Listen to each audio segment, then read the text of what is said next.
วันนี้เราจะมาสอนวิธีอัปเดตลาวแอปหรือแอปของคนลาวที่เป็นแอปของรักเก้าเนาะเขาก็พิมพ์ว่านี่คือพิมพ์ตั้งหน้านี้พิมพ์ว่า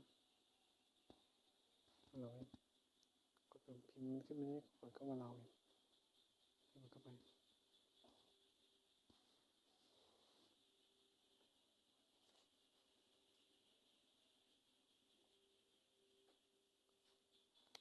เรากดอัปเดตเพื่อเราจะได้รู้ว่าฟังก์ชันใหม่ๆของแอปมีอะไรบ้างและเราจะได้สิทธิประโยชน์อะไรบ้างจากการอัปเดตแอป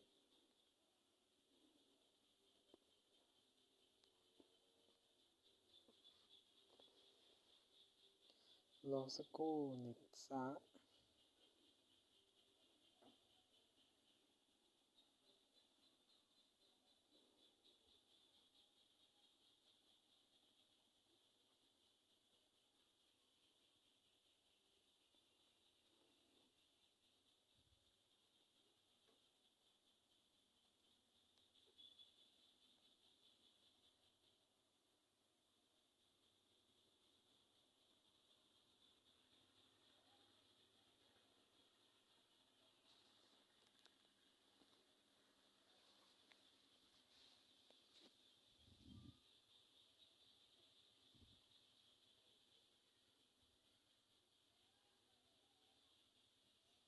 สัญญาณอินเทอร์เน็ตมันก็ช้าเกินจริง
เมื่อเราสมัครแอปแล้วเราก็จะได้เห็นหน้าต่างแอปใหม่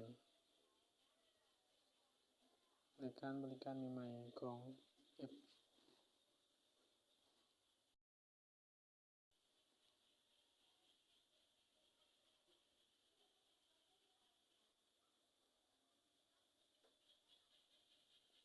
ตอนนี้กำลังเข้าสู่ระบบแอป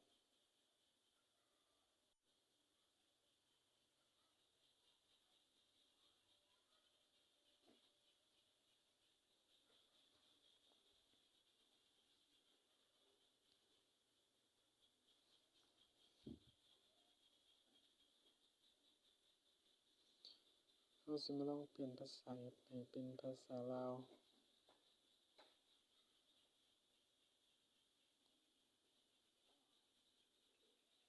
ติดตั้งค่า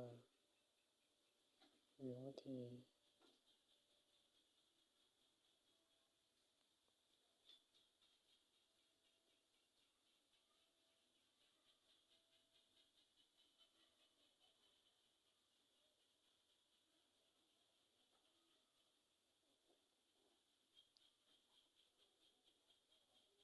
เรียงวิธีภาษา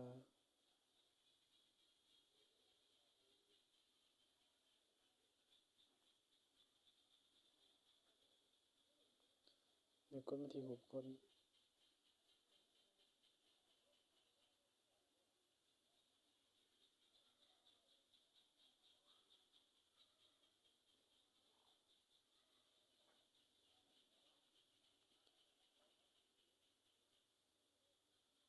นี่ก็จะเป็นหน้าต่างแอปใหม่มีบริการ TikTok อีเมลและแอป Zoom แอปต่างๆเลยแล้ว